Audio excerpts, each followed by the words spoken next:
TV और मैं हूं आपके साथ स्मिता पटवार। चलिए रुक करेंगे उत्तराखंड की तमाम बड़ी खबरों का, लेकिन उससे पहले एक नजर आज की हेडलाइंस पर।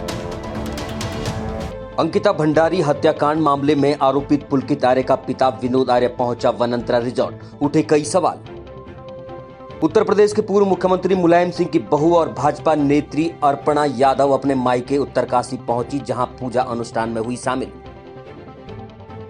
यूके ट्रिपल एससी भर्ती घोटालों से जुड़े अभियुक्तों की जमानत रद्द करवाने एसटीएफ जाएगी हाईकोर्ट। उद्यान विभाग ने भर्तियों का अधियाचन लिया वापस, युवा बोले सरकार हमारे भविष्य के साथ क्यों कर रही खिलवाड़। मसूरी देहरादून मार्ग पर ऋषि आश्रम के पास देर रात एक मर्सिडीज कार में लगी आग। अंकिता भंडारी हत्याकांड मामले में आरोपित पुलकित आर्य का पिता विनोद आर्य वनांतरा रिजॉर्ट पहुंचा। आपको बता दें कि अंकिता भंडारी की हत्या के मामले में पूर्व भाजपा नेता विनोद आर्य का बेटा पुलकित आर्य और अन्य 2 अभी भी जेल में बंद है। मामला कोर्ट में चल रहा है। विनोद आर्य एक महिला और अन्य 2 लोगों के साथ रिजॉर्ट में पहुंचा है। अब सवाल ये उठता है कि आखिर किस वजह से विनोद आर्य रिजॉर्ट में आया था और पुलिस ने उन्हें रिजॉर्ट में घुसने की अनुमति कैसे दे दी। इस पर कांग्रेस नेता सुजाता पॉल ने भी भाजपा पर तीखी प्रतिक्रिया दी है। उत्तरकाशी पहुंची भाजपा नेत्री अर्पणा यादव ने आम बजट की सराहना की। मायके में आयोजित अनुष्ठान में शामिल होने पहुंची। बुधवार शाम को 14 साल बाद अपने मायके उत्तरकाशी पहुंची, जहां उन्होंने काशी विश्वनाथ मंदिर के दर्शन करने के बाद कहा कि केंद्र की ओर से जारी किए गए आम बजट में महिलाओं का विशेष ध्यान रखा गया है। महिलाओं के लिए नई योजना के तहत 7.5% की दर से महिला सम्मान बचत पत्र भी जारी किए जा रहे हैं। मसूरी देहरादून मार्ग पर ऋषि आश्रम के पास एक मर्सिडीज कार में अचानक आग लग गई। देखते ही देखते कार राख हो गई। घटना की सूचना मिलते ही मसूरी पुलिस फायर सर्विस मौके पर पहुंची, जहां कार में लगी आग पर बमुश्किल से काबू पाया गया। मसूरी पुलिस ने बताया कि बुधवार को हरियाणा से पर्यटक अमित आशीष कुमार प्रवेश और नवीन मसूरी घूमने आए थे। तकनीकी खराबी आने के कारण मर्सिडीज कार गर्म हो गई और अचानक कार ने आग पकड़ ली। पुलिस ने बताया कि घटना में किसी प्रकार की कोई जनहानि नहीं हुई है। उद्यान पर्यवेक्षक और कृषि पर्यवेक्षक में छात्र 2 साल से लगातार तैयारी कर रहे थे और आयोग ने 23 अप्रैल 2023 को इस परीक्षा की तिथि भी घोषित की थी। आयोग ने 1 अक्टूबर 2021 को इसकी विज्ञप्ति जारी की थी और विज्ञप्ति जारी करने के पश्चात ये भर्ती पर यूकेएसएससी करवाना था, जो कि फॉर्म भरे गए थे। इसके बाद मुख्यमंत्री जी ने इस भर्ती को यूकेपीएससी को ट्रांसफ़र किया और यूकेपीएससी द्वारा इसकी जो परीक्षा की जो तिथि है ये 23 अप्रैल को प्रस्तावित की गई। परंतु कुछ ही दिनों पहले पता चला समाचार पत्रों के माध्यम से कि छात्र पुष्पेंद्र सेमवाल ने बताया कि भर्ती 1 अक्टूबर 2021 को यूकेएसएससी द्वारा निकाली गई थी। इस परीक्षा कैलेंडर के अनुसार ये परीक्षा अप्रैल 2022 में होने वाली थी। बीपीडीओ भर्ती में धांधली की वजह से परीक्षा स्थगित हो गई और सितंबर 2022 में चलेगी। फिर उसके बाद सितंबर में इसका आयोजन नहीं हो पाया और बाद में भर्ती यूकेपीएससी को भेज दी गई और 27 सितंबर 2022 को परीक्षा कार्यक्रम निकाला गया। उसमें बताया गया कि परीक्षा 23 अप्रैल 2023 में आयोजित करवाई जाएगी। भर्ती परीक्षा का विज्ञापन 15 जनवरी 2023 के आसपास निकलना था, लेकिन आयोग ने ये विज्ञापन नहीं निकाला और आयोग द्वारा कहा गया कि विभागों द्वारा अधियाचन वापस ले लिया गया है। विभागों ने ये भी तर्क दिया कि उनकी सेवा नियमावली में संशोधन हो रहा है। अब खबर रुद्रप्रयाग जिले से है, जहां जिले की बसुकेदार तहसील भवन निर्माण हेतु 10 वर्षों से चिन्हित की गई भूमि पर चल रहे विवाद को निपटाने के लिए खुद जिलाधिकारी मयूर दीक्षित ने स्थलीय निरीक्षण किया। तहसील बसुकेदार कार्यालय के निर्माण हेतु 2 स्थानों में, जिसमें तिलुधार और दाल सिंगी घसरोड़ तोक में भूमि चयन की गई थी, किंतु क्षेत्रीय और जनप्रतिनिधियों की आपसी सहमति न बनने के कारण तहसील कार्यालय बनाए जाने के लिए भूमि चयन नहीं किया जा सका था, जिसके अंतर्गत जिलाधिकारी बसुकेदार पहुंचे और दोनों स्थानों पर चिन्हित की गई भूमि का क्षेत्रीय और जनप्रतिनिधियों और संबंधित अधिकारियों के साथ स्थलीय निरीक्षण कर स्थिति का जायजा लिया। जिलाधिकारी द्वारा बसुकेदार तहसील परिसर में क्षेत्रीय जनप्रतिनिधियों से बातचीत की गई। जिलाधिकारी द्वारा उपस्थित जनप्रतिनिधि को वर्तमान तहसील कार्यालय में ही तहसील कार्यालय भवन बनाने का सुझाव रखा गया, जिस पर सभी क्षेत्रीय और जनप्रतिनिधियों द्वारा सहमति दी गई। जिलाधिकारी ने सभी जनप्रतिनिधियों को आश्वस्त किया कि वर्तमान में संचालित हो रहे तहसील कार्यालय का नव निर्माण किया जाएगा। वहीं एलोपैथिक चिकित्सालय भवन को भी तहसील कार्यालय हेतु उपयोग में लाया जाएगा तथा एलोपैथिक चिकित्सालय के लिए अलग से भूमि चयनित की जाएगी। तहसील के निर्माण को लेकर काफ़ी दिनों से यहाँ पर एक सहमति नहीं बन पा रही थी, जिसमें विभिन्न स्थानों पर हम जगह देख रहे थे। हरिद्वार जिले के बादरवार क्षेत्र में चोरों के आतंक ने ग्रामीणों के होश उड़ा दिए हैं। बीती रात चोरों ने पृथ्वीराज चौहान डिग्री कॉलेज रोहालकी के पास बादराबाद अलीपुर रोड पर 7 दुकानों के शटर फाड़कर हजारों का सामान साफ कर दिया। देखिए, यहाँ पे सुबह सूचना मिली थी कि कुछ दुकानें हैं जिनको शटर फाड़ के उसके बाद अंदर चोरी की गई। 4 लोग आते हुए दिखाई भी दे रहे हैं इसमें और फुटेज और अन्य उस पर काम चल रहा है। हमारी कई टीमें इसमें लगी हुई हैं, स्वयं भी इसकी हम लोग मॉनिटरिंग कर रहे हैं। जल्द ही ये सस्पेक्ट पकड़े भी जाएंगे, क्योंकि इनके बारे में हमारी यहाँ की भी टीम लगी हुई है, ज्वालापुर की भी लगी हुई है, कनकल भी लगा हुआ है और पथरी भी लगा हुआ है, हमारी एसओजी भी लगी हुई है और सभी लोग मिलके इसमें कार्य कर रहे हैं। मौके पर पुलिस पहुंची और टीम सहित घटनास्थल का मुआयना किया और चोरों को शीघ्र गिरफ्तार करने का आश्वासन दिया। आपको बता दें कि लगातार इस क्षेत्र में चोरी की घटनाएं हो रही हैं, जिनमें हरिजन बस्ती से चोरों ने हजारों का सामान चोरी कर लिया था, जिस पर आज तक पुलिस कोई पता नहीं लगा पाई, जिस कारण जनता में पुलिस की प्रणाली को लेकर रोष है। पुलिस ने दुकानों में लगे सीसीटीवी कैमरों को चेक कर फुटेज निकाली, जिसमें चोर दिखाई दे रहे हैं। कालाढूंगी क्षेत्र के स्थानीय युवाओं ने सामुदायिक स्वास्थ्य केंद्र कालाढूंगी की बदहाल व्यवस्थाओं को देखते हुए इसके उच्चीकरण को लेकर एसडीएम कालाढूंगी के माध्यम से मुख्यमंत्री को एक ज्ञापन भेजा।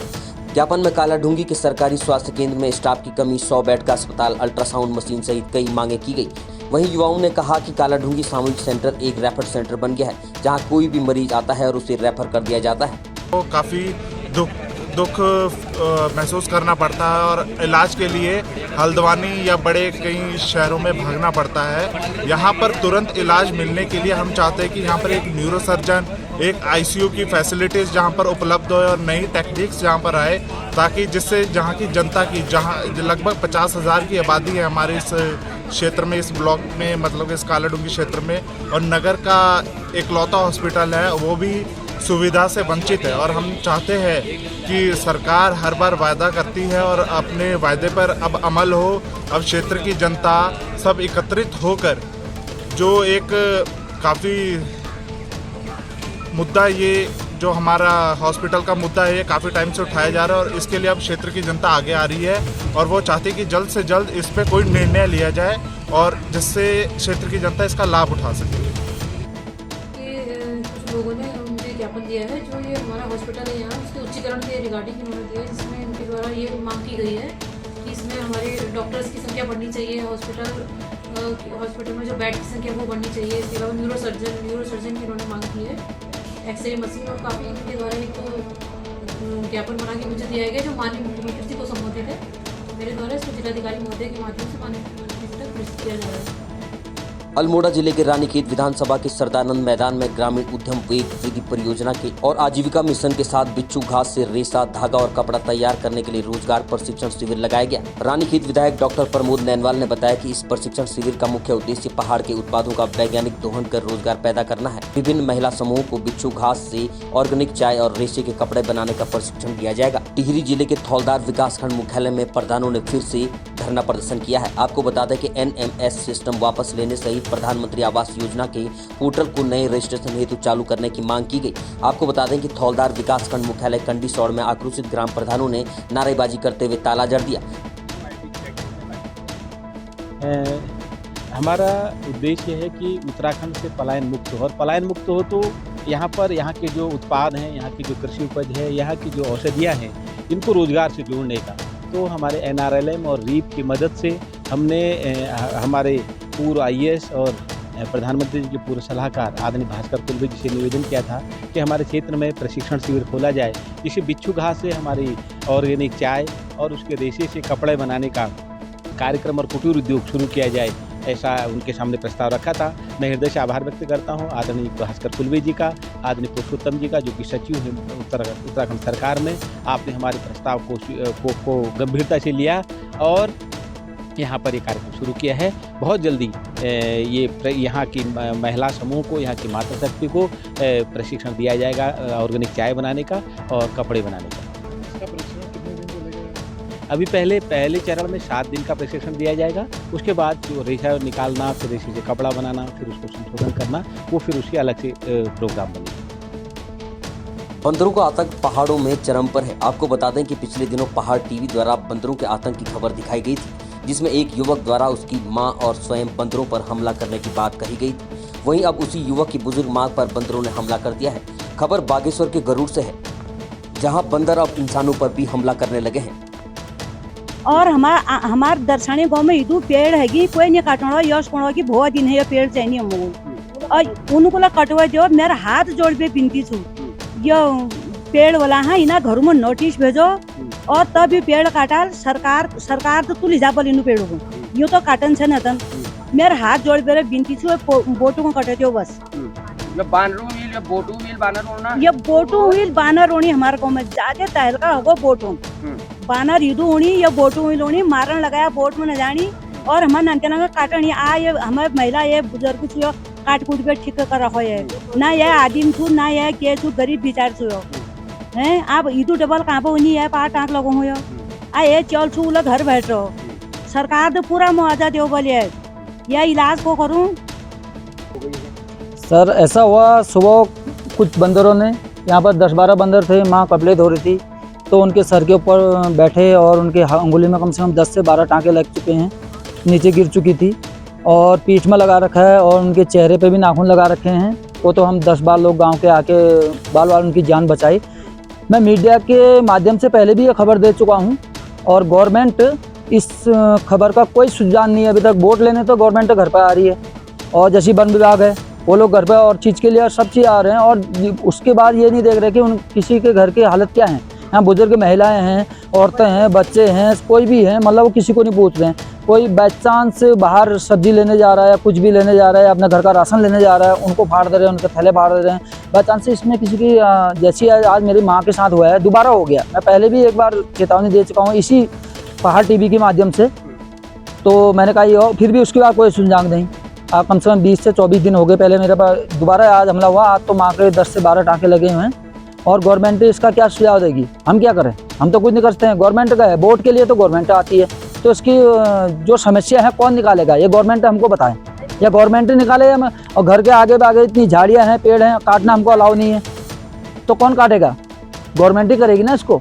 क्या मांग है आपके प्रशासन और प्रशासन से ये मांग है कि जो यहाँ की समस्याएं हैं उसकी पूरे करो और जो ये हाथ पर चोट लगी है, इसकी गंभीर चोट लगी है अभी, तो उसका जो मुआवजा है कौन देगा?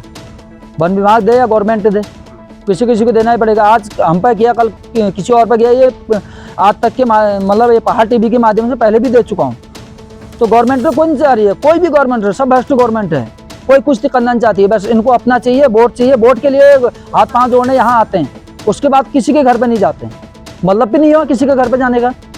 उसके घर पे जाओ, पूछो दुख तकलीफ क्या होती है क्या नहीं होती। वोट लेने के लिए तुम आ जाते हो, तो उसके बाद कौन समस्या करेगा जनता की? इस गांव से तो ये बार तो वोट मिलना नामुमकिन है। मैं तो दूंगा नहीं, कोई भी गवर्नमेंट हो। इस गांव से महिला भी हैं, सब सारे गांव को इतना परेशान कर रखा है बंदरों ने, कुछ कहा ना जाए।